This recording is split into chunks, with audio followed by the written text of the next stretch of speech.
Bonjour et bienvenue dans la quotidienne de School TV, l'émission qui vous raconte l'école au quotidien. Au sommaire aujourd'hui, l'adolescence. L'adolescence, c'est un peu comme une mise à jour sur ta tablette, ton ordinateur ou ta console de jeu. Jolie métaphore, elle est filée par le docteur Anne Bargiacchi dans un super livre qui vient de sortir chez Nathan. Elle est l'invitée du Grand Oral. L'Anti-Sèche de Guillaume Buan. L'Anti-Sèche, vous le savez, c'est la façon dont l'actualité résonne dans les programmes d'histoire de l'art aujourd'hui, mais aussi d'histoire tout court d'ailleurs, à l'occasion de l'ouverture au Louvre-Lens d'une très belle exposition intitulée Exil, regard d'artiste. L'heure de la récré, toujours avec Guillaume. Récré en photo aujourd'hui à l'occasion de Visa pour l'image. C'est ce grand festival photographique qui a lieu chaque année à Perpignan. Et puis rendez-vous en fin d'émission avec Amélie Paris. Elle nous raconte chaque semaine les années collège. Retour aujourd'hui sur un objet emblématique de nos années collège à nous. Oui, les darons, les daronnes. Le Walkman. Il fête ses 45 ans. La quotidienne de School TV, c'est maintenant. C'est parti, Grand Oral. Tout est possible et tout est surprenant en Adoland. Adoland, c'est le pays des ados et c'est le titre du livre que publient chez Nathan les docteurs Alexandre Hubert et Anne Bargiacchi. Les illustrations sont signées Claude K. Sous-titre du livre, Ton corps, tes émotions, qui tu deviens. Toutes les questions qui vont se poser à l'adolescence. Anne Bargiacchi, bonjour. Bonjour. Vous êtes avec nous en duplex. Alors moi, j'aime pas beaucoup les duplex, mais là, on s'est dit on va faire un duplex pour deux raisons. D'abord, vous êtes aux États-Unis, à San Francisco, c'était compliqué de faire autrement. Et puis surtout, vous y êtes pour une raison qui nous intéresse aussi. Je veux bien qu'on commence par là. Vous occupez le poste de Wellness Coordinator au lycée français de San Francisco. Ça, si on traduit. Absolument. Alors, c'est difficile à traduire. Pour raconter ce que je fais, c'est que je suis coordinatrice du programme d'éducation à la santé des élèves. Et donc, j'occupe à la fois la position de recevoir les élèves dans un petit centre qui s'appelle le Wellness Center, qui est un lieu où ils peuvent venir souffler au cours de la journée d'école lorsqu'ils ont besoin. Et je vais aussi dans les classes pour délivrer un programme d'éducation à la santé pour les amener à mieux se connaître et à apprendre à prendre soin d'eux. On connaît les lacunes de l'éducation à la santé en général en France, de l'éducation à la sexualité aussi d'ailleurs, qui est un pan de cette éducation-là, de la prise en charge des problèmes psychologiques des ados. Et il y a beaucoup de sujets de santé mentale en France aujourd'hui. Est-ce que les questions se posent de la même façon pour les ados américains ou est-ce qu'il y a une internationale de l'adolescence ? Oui, je crois qu'on peut dire qu'il y a une internationale de l'adolescence. On a exactement les mêmes questions ici. Si vous aviez été à Los Angeles, j'aurais fait une sorte de jeu de mots, j'aurais dit qu'on va de La La Land à Adoland, ça marche beaucoup moins bien avec San Francisco. Il y a quand même un point commun entre la Californie et l'adolescence, c'est que la Californie c'est une terre de promesses et l'adolescence aussi, à condition de ne pas se perdre. Vous avez décidé de vous adresser directement aux enfants et pas aux parents, pourquoi ? Alors déjà, on a, il y a 2 ans, fait un livre pour les parents. Donc c'est plutôt Adoland qui est la réponse pour les enfants à celui qu'on avait écrit pour les parents. Et puis parce que ça nous est apparu important de pouvoir leur parler à eux et aussi de guider les adultes dans leur vie pour le langage qu'ils peuvent utiliser, la façon de leur présenter les sujets. Mais on avait très envie de leur parler directement à eux. On trouvait que ça manquait un peu dans le paysage. Ouvrage qui s'adresse aux enfants dès l'âge de 10 ans. Ça commence quand l'adolescence ? 10 ans, c'est quand même, on est avant quand même, rassurez-moi. Alors, ça dépend comment on définit l'adolescence. Et c'est pas si simple parce qu'il n'y a pas une vraie définition consensuelle de l'adolescence. Pour l'OMS, c'est à partir de 12 ans. Mais on sait aussi que l'adolescence, c'est très lié au début de la puberté. On sait que l'âge de la puberté rajeunit. Maintenant, la puberté pour les filles, c'est entre 8 et 9 ans, le tout début. Et pour les garçons, entre 9 et 10 ans. Donc, c'est beaucoup plus tôt que ce qu'on ne pense. Ceci étant dit, ça ne veut pas dire que les signes qu'on associe, nous, spontanément à l'idée de la puberté apparaissent dès cet âge-là, mais les premiers signes qu'eux peuvent repérer, les premiers changements même à l'intérieur d'eux, sont relativement tôt. Ils sont beaucoup plus tôt qu'avant. Alors c'est d'abord, si on veut définir aussi, une affaire hormonale, hein, ce qu'on appelle l'adolescence. Décrivez-nous ce qui se passe, la docteure. Absolument. Tout commence au niveau du cerveau avec notre horloge interne qui décide pour des raisons qu'on ne connaît pas bien encore aujourd'hui que c'est le début. Et donc des changements dans ce qu'on appelle les hormones, qui sont les petits messagers à l'intérieur du corps, vont signaler c'est le moment de se mettre au travail et de faire cette mise à jour dont vous parliez tout à l'heure. Et cela va entraîner une cascade de changements au niveau du corps, au niveau des émotions, au niveau de notre capacité à être en relation, de notre capacité à penser, de notre capacité à apprendre aussi. Et tous ces changements vont extérieurement ressembler à ce que nous, on appelle l'adolescence. Et l'objectif de ces changements, il est biologique, hein, c'est d'acquérir la capacité de se reproduire une fois atteint l'âge adulte. Exactement. Et parfois, c'est important pour les enfants et pour les parents de se souvenir de ça, que l'adolescence, elle a un sens. On a toujours cette idée que c'est une phase par laquelle il va falloir passer, il va falloir serrer les dents et attendre que ça passe. Mais en vrai, ça a un vrai sens que ça existe.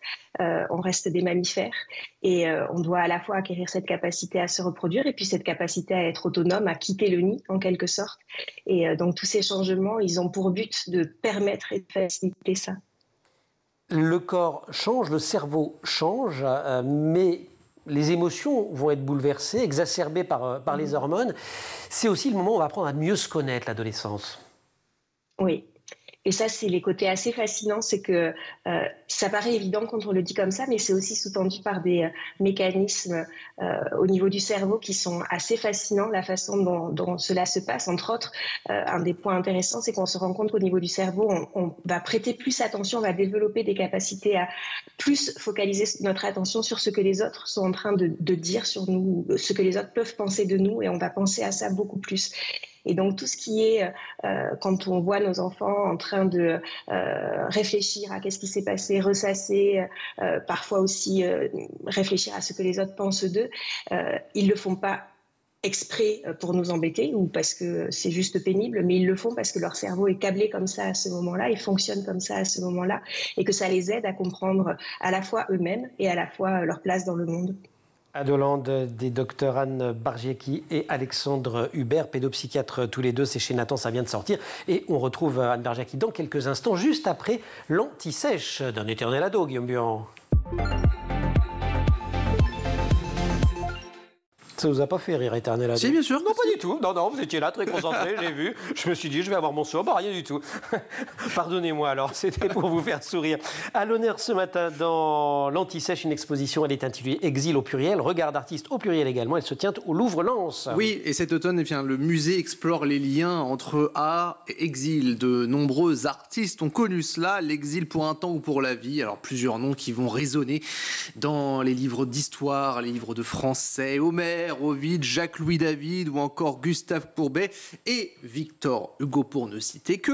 Une exposition qui interroge entre la création et le sentiment d'exil à partir de grands mythes, de grands récits fondateurs. Un projet qui est fondé sur la manière dont les expressions artistiques dévoilent et illustrent l'expérience humaine de l'exil. Une exposition qui traverse à la fois la géographie mais aussi le temps et l'espace. Explication justement de la commissaire de l'exposition. Elle s'appelle Dominique de Fonréau. Elle est chargée de mission auprès justement de la présidente du Louvre et rédactrice en chef aussi d'une revue, celle Histoire de l'art, un entretien qui a été diffusé sur la page YouTube du musée si vous souhaitez la découvrir notamment en son intégralité. Extrait. Alors Exil, avec un S, c'est une exposition d'une certaine manière qui parle de tous les exils, à la fois les exils contraints, mais aussi les exils volontaires, les exils imaginaires. C'est une manière de réfléchir à ce qui finalement nous touche tous, puisque nous sommes tous des exilés. Nous avons tous en mémoire des grands textes fondateurs, l'Odyssée, le Déluge, l'Énéide, le Ramayana, qui nous parlent d'exil. Donc l'exil, c'est presque un horizon de notre condition humaine. Alors les artistes questionnent en fait le départ, le déplacement, l'arrivée dans un nouveau lieu également, le déracinement ou l'enracinement, à vous de choisir, mais aussi le rôle des rencontres et de l'accueil. Au cœur de cette exposition, pas moins de 200 objets et autres témoignages issus d'une collecte auprès des personnes du territoire. Nous sommes dans le Nord, un bassin minier, il est bon de se le rappeler là aussi. Justement, on leur a demandé à ces personnes de ramener des objets anciens ou autres qui symbolisent en fait pour eux l'exil, le Nord étant une terre d'immigration. L'occasion de montrer justement cette trace de l'exil et de présenter comme quoi elle est une nouvelle fois d'actualité aujourd'hui. Un projet qui a été aussi mené en collaboration avec des étudiants, celle de l'école du Louvre et les associations du territoire. Alors dans le détail, qu'est-ce que ça donne? Écoutez une nouvelle fois la commissaire justement de cette exposition. Et pluridisciplinaire, qui est une exposition thématique qui va avec des œuvres de l'Antiquité jusqu'à nos jours, avec une part importante dédiée à la création contemporaine, mais création contemporaine qui est montrée non pas en imitation ou en copie ou en évocation directe avec l'art ancien, mais plutôt en résonance. C'est quelque chose vraiment qui essaye de jouer de la résonance entre art ancien et création contemporaine. Guillaume, comment s'articule alors le parcours dans ce très bel espace qu'est l'espace du Louvre-Lens? Plusieurs étapes à vous proposer. La première, elle interroge sur la manière dont l'exil et les exilés ont été perçus autrefois et comment ils le sont tout simplement aujourd'hui. Un exil qui est symbolique, qui est historique, qui est raconté par différents textes fondateurs, mais aussi bibliques, le Coran, l'Odyssée, l'Énéide ou encore le Ramayana, comme évoquait la commissaire. Il est question d'accueil, là aussi, comme sur cette œuvre que j'ai choisie, celle de Rembrandt. Abraham qui accueille 3 étrangers, pour vous la décrire rapidement, il les fait s'asseoir à sa table de 3 étrangers qui se révèlent être des envoyés de Dieu. L'hospitalité de cet homme âgé lui offre donc de voir exaucer son vœu le plus cher, que sa femme est un enfant. Les conditions économiques, les privations de liberté imposées aussi par certains régimes, la crainte de ne pas pouvoir offrir à ses enfants un monde dont ils rêvent. Voilà un petit peu ce qu'on peut découvrir tout simplement dans cette exposition. Des départs qui sont aussi souvent des arrachements représentés par des artistes qui évoluent selon les différents contextes historiques. Ils forment aussi la promesse d'un horizon neuf. On a aussi un thème sur les traversées de la Méditerranée, comme quoi ce sont des sujets qui restent d'actualité. Point de passage entre un monde que l'on a connu et un monde inconnu justement et nouveau qui nous attend. Et puis les derniers thèmes, il y a celui de la mémoire ou encore être nulle part. J'ai justement bien aimé cette photo que vous découvrez en ce moment de Richard Baquier. J'aime beaucoup cette phrase nulle part justement est extrêmement bien représentée. Le reste, eh bien vous allez tout simplement le découvrir, je ne vais pas tout vous dévoiler. Vous avez jusqu'au 20 janvier pour flâner dans ces allées de cette exposition au Louvre-Lens. 11 € l'entrée pour les adultes, 6 € pour les 18-25 ans et gratuit pour les moins de 18 ans également si vous souhaitez vous y rendre. Guillaume, merci beaucoup. Et on précise que le Louvre-Lens est vraiment situé sur un ancien carreau de mine, non loin d'ailleurs du Stade Bollaert, et que toute cette histoire dont vous parlez, l'histoire de la mine, elle a été intégrée au projet architectural et urbanistique du Louvre-Lens. Très bel endroit. Allez-y, même si vous n'êtes pas dans la région, ça vaut vraiment le déplacement. Guillaume, merci beaucoup. Adoland, sous-titre Ton corps, tes émotions, qui tu deviens, c'est chez Nathan, c'est signé Alexandre Hubert et Anne Bargiacchi, tous deux médecins. Les illustrations sont de Claude K. On retrouve Anne Bargiacchi, grand oral, la suite. Dans ce qui est inscrit, Anne Bargiacchi, un petit peu dans aussi notre programme génétique au moment de l'adolescence, c'est les conduites à risque. Comment ça fonctionne? Pourquoi on prend des risques? Pourquoi on se mesure à soi-même à ce moment-là? Alors, on disait tout à l'heure que tout ce qui se passe à l'adolescence a à voir avec le fait de pouvoir pouvoir se reproduire ou pouvoir quitter le nid. Et les conduites à risque, elles nous aident à quitter le nid. Si on était programmé pour rester confortable, on n'arriverait pas à faire ça. Et aussi pour mieux se connaître, parce que prendre des risques, parfois, c'est permettre de tester ce qui nous plaît moins. Et donc, ce câblage va nous pousser à prendre des risques. Et l'enjeu, c'est de réussir à aider nos ados à ce que ces risques restent mesurés, mais de ne pas les empêcher totalement de prendre des risques. Ce qui n'est pas évident quand on est parent. Ce qui n'est pas évident. C'est un équilibre assez compliqué à trouver. Le cerveau, et ça c'est une bonne nouvelle, à ce moment-là de la vie, il apprend aussi à une vitesse impressionnante. Et là, c'est le passage du bouquin où vous dites c'est quand même chouette d'être ado. C'est quand même très chouette d'être ado et on trouvait avec le docteur Hubert que c'était important de le rappeler, qu'il y a plein de choses très positives qui se passent à ce moment-là. Mais oui, on connaissait la période des 0-3 ans et la fameuse plasticité cérébrale et tout ce que les tout-petits sont capables d'apprendre. Et on sait maintenant qu'il se passe à peu près la même chose à l'adolescence avec une phase où de nouveau la plasticité cérébrale est très importante et nous permet d'apprendre très vite et aussi ensuite spécialiser un peu nos apprentissages avec d'autres phénomènes au niveau cérébraux qui permettent ça. Et la créativité est boostée à l'adolescence? Absolument. La créativité, c'est un des points qui est important. La créativité est boostée.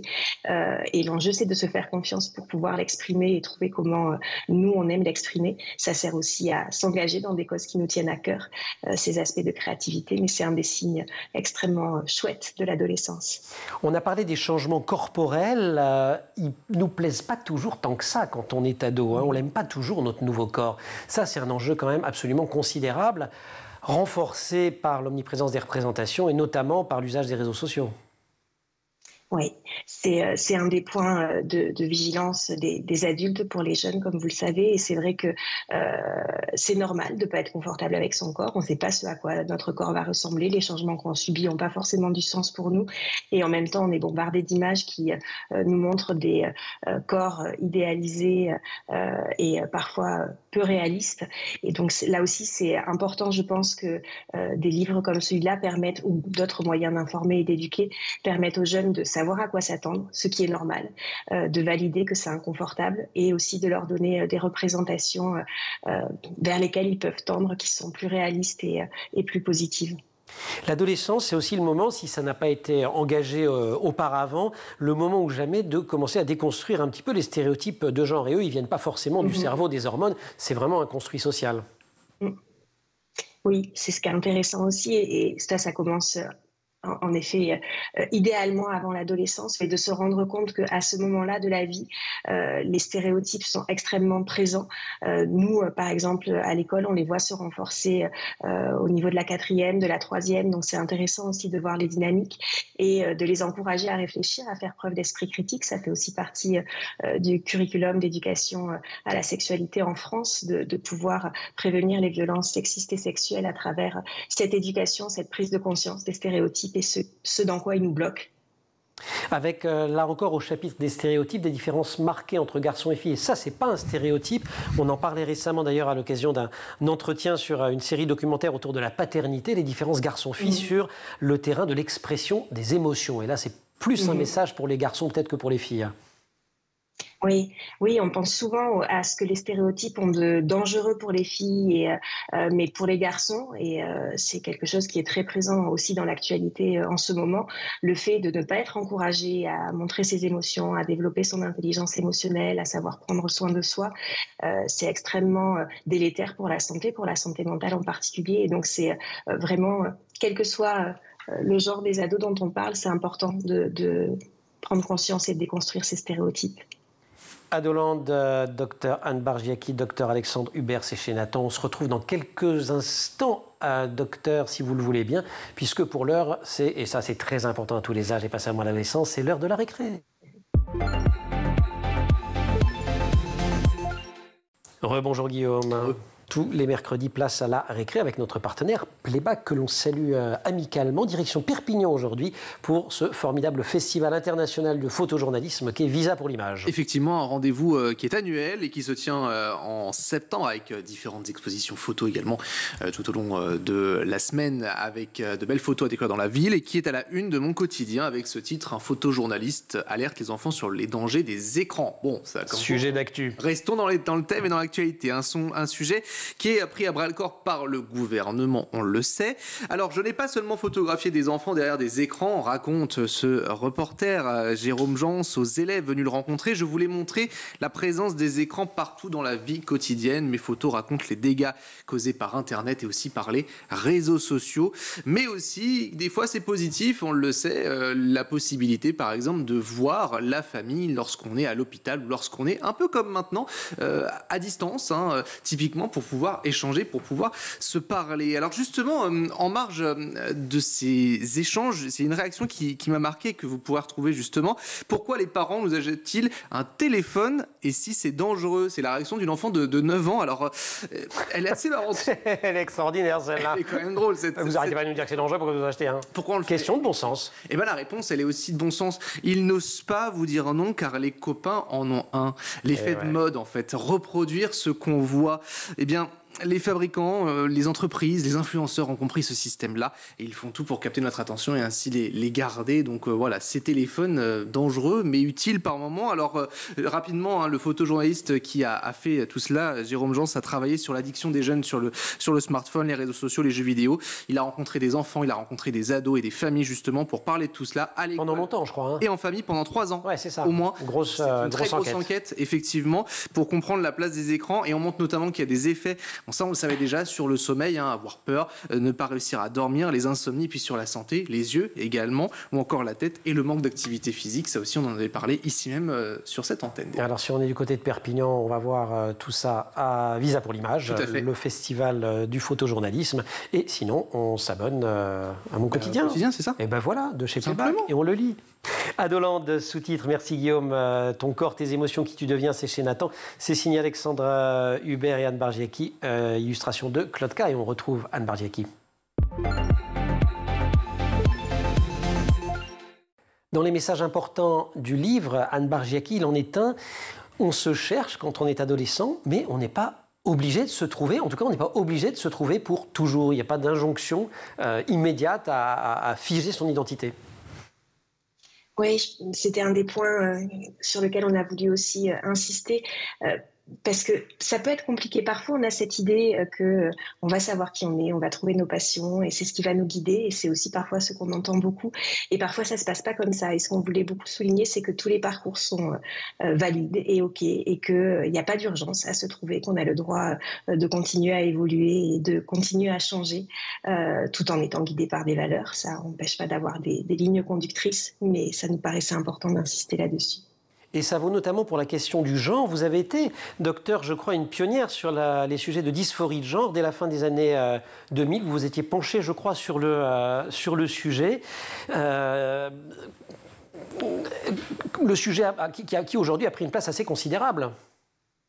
Oui, alors en effet, nous avions participé avec le docteur Martinori, qui est endocrinologue à l'hôpital Robert Debré, à l'ouverture de la consultation pour les jeunes qui se questionnaient sur leur genre en même temps que les services de la Pitié-Salpêtrière et que le docteur Jean Chambry à Paris.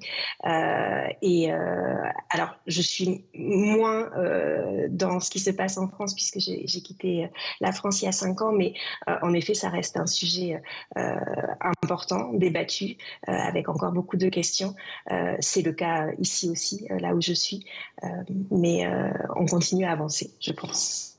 Plutôt en bien, c'est-à-dire que maintenant au moins on en parle, c'est ça, au moment où vous vous en emparez de ce sujet-là, quand Jean Chambry est à l'époque à la Fondation Vallée, c'est un sujet dont on ne parle quasiment pas. Absolument. En France, c'était très nouveau de commencer à en parler et ça fait un peu plus de 10 ans maintenant et je pense qu'il y a eu beaucoup de chemin parcouru. Passons maintenant, si vous le voulez bien, aux conseils que vous pouvez donner aux ados et aux parents éventuellement. D'abord, il y en a quand même un, c'est que c'est pas tout à fait un hasard si on dit aux ados de dormir, de manger équilibré, de faire du sport, d'avoir des activités apaisantes.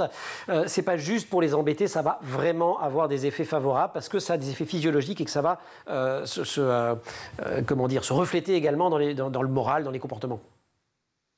Exactement. Et c'est ce qui est assez excitant au niveau de la santé et de la médecine, je pense, ces dernières années, c'est tout ce champ de la médecine qui s'intéresse à ce qui nous fait aller bien, pas seulement à éradiquer les maladies, mais aussi à les prévenir et à améliorer notre quotidien. Et toutes ces habitudes, qui sont des habitudes positives, de bonne santé, vont nous aider à se sentir bien et aussi à faire tampon quand on est sous l'effet du stress, quand on traverse un moment difficile. Donc, c'est des comportements qui sont utiles et importants à acquérir dès l'enfance et l'adolescence. Et côté adulte, si je dois résumer en 3 mots-clés ce qu'on retrouve quasiment dans l'ensemble du bouquin, en gros, il y a écoute, empathie, bienveillance, c'est bon ? Vous avez exactement. C'est ça. Et ça, c'est absolument fondamental. Mais qu'est-ce qu'on fait quand même si à un moment donné, en tant que parent, on dépasse un petit peu les bornes sous le coup de l'émotion parce que c'est compliqué d'éduquer des enfants en général, des ados. En vrai, moi, je pense que c'est pas forcément plus compliqué que les enfants, mais enfin, en tout cas, ça peut être plus compliqué dans un certain nombre de situations parce que ils ont plus de liberté, ils sortent plus dehors, on contrôle moins en fait. Et ça va nous arriver de nous énerver et ça va nous arriver de dire des mots qu'on regrette. Et le propos, c'est vraiment pas de dire il faut tout le temps faire preuve de patience. C'est pas humainement possible. Mais en revanche, je dois toujours revenir à ce principe qu'une fois la colère passée, on peut se poser, on peut discuter, on peut écouter, on peut comprendre, on peut se souvenir de ce que traversent nos ados, on peut s'excuser s'il y a lieu de s'excuser et toujours maintenir ce dialogue et cette présence qui va encourager les ados à grandir et à s'envoler. Anne Bargiaki, j'ai une dernière question sur l'estime de soi. Quand un ado, une ado débarque dans votre bureau, vous nous accueillez au lycée français de San Francisco en vous disant, parce que je pense qu'ils le verbalisent, c'est devenu tellement à la mode, c'est self-esteem, ça vient un peu des États-Unis d'ailleurs. Qu'est-ce que vous leur dites ?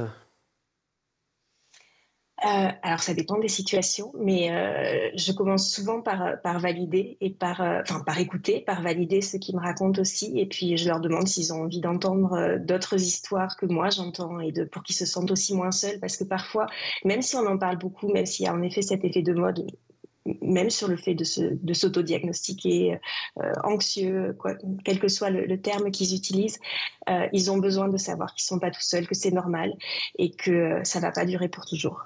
Et ils sont d'autant moins seuls que dès l'âge de 10 ans, peut-être même un petit peu avant, on l'aura compris, ils peuvent lire Adolante, c'est chez Nathan. Corps, amour, sexualité, identité, cerveau et toutes les questions qui vont se poser à l'adolescence. Livre que vous signez, docteur Bargiaki, avec le docteur Alexandre Hubert. Les illustrations sont de Claude K. Vous restez avec nous si vous le voulez bien, parce qu'on va s'intéresser à une invention qui a donné les petites choses que vous avez dans les oreilles et qui nous permettent de vous parler à San Francisco. Ça a été inventé pas loin de là d'ailleurs, les années collège.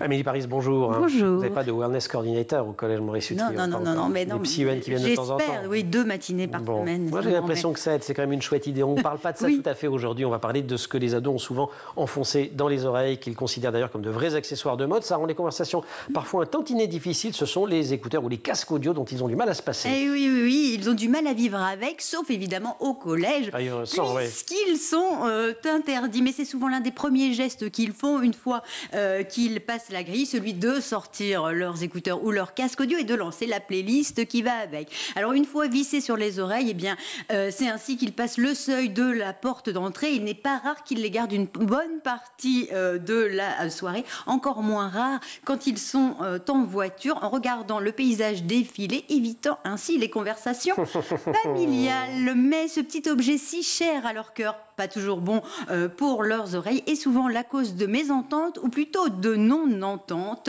puisque en tant que parents, on parle souvent dans le vide à des ados devenus sourds et muets et complètement incapables d'interagir. Ouais, ça sent le vécu fil sans fil. Eh bien, avouons que les fils quand même qui s'en mêlent au fond du sac, c'est pénible, surtout quand il faut démêler tout ça, donc beaucoup plus pratique sans fil, mais aussi beaucoup plus cher. Les ados d'ailleurs s'appliquent quand ils les rangent dans leur petite boîte pour ne pas les perdre. Alors ils sont super en randonnée. Mais oui. Là-dessus. C'est vrai, hein, pas surtout, mais alors là-dessus, oui. Et c'est le cadeau qu'ils demandent le plus pour Noël. Mais alors, à peine sorti de l'adolescence, eh bien, ils le trouvent complètement démodé. La raison, il donnerait une image trop travaillée de son look, alors que les écouteurs filaires permettraient d'afficher ouvertement son rejet de la culture tech, comme ici sur Bella Hadid. Ouah, les signaux sont compliqués à envoyer. Alors, on ne va pas revenir au Walkman qui a bouleversé nos vies et notre façon d'écouter de la musique à la fin des années 70. Moi, j'avais compris ça, moi. Eh ben alors, justement, cet objet donc désuet. C'est le moment daronne de la chronique. Oui, qui fête ses 45 ans cette année. Alors, c'était exactement en juillet 79. Et à l'époque, donc, il n'était pas rare de trouver quelqu'un qui écoutait un morceau de rock en marchant dans la rue, d'où le nom de Walkman. Donc, avec son baladeur, comme on l'appelle aussi en France, accroché à l'arrière de son jean ou dans la poche à la ceinture, comme Kevin Bacon sur l'affiche du film Footloose, sorti en 1984. Une chose évidemment qui n'était pas possible à l'époque. Désormais, on peut emporter sa musique préférée partout en faisant du sport, à la fac, au bar, à l'extérieur, sans embêter ses voisins. Alors, succès immense et immédiat. Énorme succès. Le Walkman entre dans la culture de masse. Le mot fait même son apparition dans le dictionnaire Larousse en 1981 et se retrouve dans d'autres films cultes comme Retour vers le futur ou Pretty Woman, sans oublier ma scène préférée du film. On va parler de la boum. Rappelez-vous Vic, je la raconte. Hein. Elle la revit. Vic, Sophie Marceau, donc boit un soda dans un salon transformé en piste de danse. La fête bat son plein et là, Mathieu, son futur petit ami, arrive derrière elle, lui met son casque sur les oreilles et ils vont danser un slow sur la musique de Vladimir Cosma. Exactement. Vous pourriez le chanter avec moi. Bah oui, je connais. Allez, vous êtes une grande fan. Comme souvent, quand il y a une innovation technologique, il y a des gens qui s'affolent à l'époque. Eh bien oui, on reproche au Walkman d'encourager le narcissisme des jeunes, le repli sur eux-mêmes. Eux, les jeunes, font la sourde oreille et profitent de leur indépendance musicale. Et il s'en vendra plusieurs centaines de millions avant l'arrivée du CD qui achèvera le Walkman. Mais aujourd'hui, des artistes comme Taylor Swift, Jay-Z ou encore Lana Del Rey sortent leurs albums en version cassette. Donc pour ceux qui restent attachés aux inoubliables Walkman, ou peut-être pour annoncer son grand retour. Et l'avenir nous le dira. On rappelle que le bruit fragilise les oreilles lorsqu'il dépasse un certain seuil de décibels. Donc quand même, n'oubliez pas de baisser le son. Docteur Bargiaki, vous êtes toujours avec nous? Je suis toujours là. Juste en un mot sur cette question, parfois des addictions, des ados qui s'enferment dans quelque chose, que ce soit la musique, leur monde, etc. C'est grave, docteur? tout est une question d'équilibre. C'est pas forcément grave, mais en effet, d'encourager à avoir des discussions familiales malgré ça, c'est important. Alors on garde le contact et on va regarder la Boom 1 et la Boom 2 en boucle. J'ai adoré quand vous parliez des jeunes de l'époque, parce que c'était un peu nous quand même. Oui. Ouais, on est d'accord. Amélie, merci beaucoup. Docteur Anne Bargiaki, merci beaucoup. Merci beaucoup aussi à toute l'équipe de l'émission. Emma Raza-Findra-Lombo au maquillage, Marine Plantec à la préparation de l'émission, qui est en régie aujourd'hui avec au son Saïd Mamou à la réalisation, Xavier Sanchez. Vous restez sur School TV, vous nous retrouvez nous en permanence sur Internet, sur les réseaux sociaux. Et le Grand Oral est désormais également accessible en ligne sur les principales plateformes de podcast.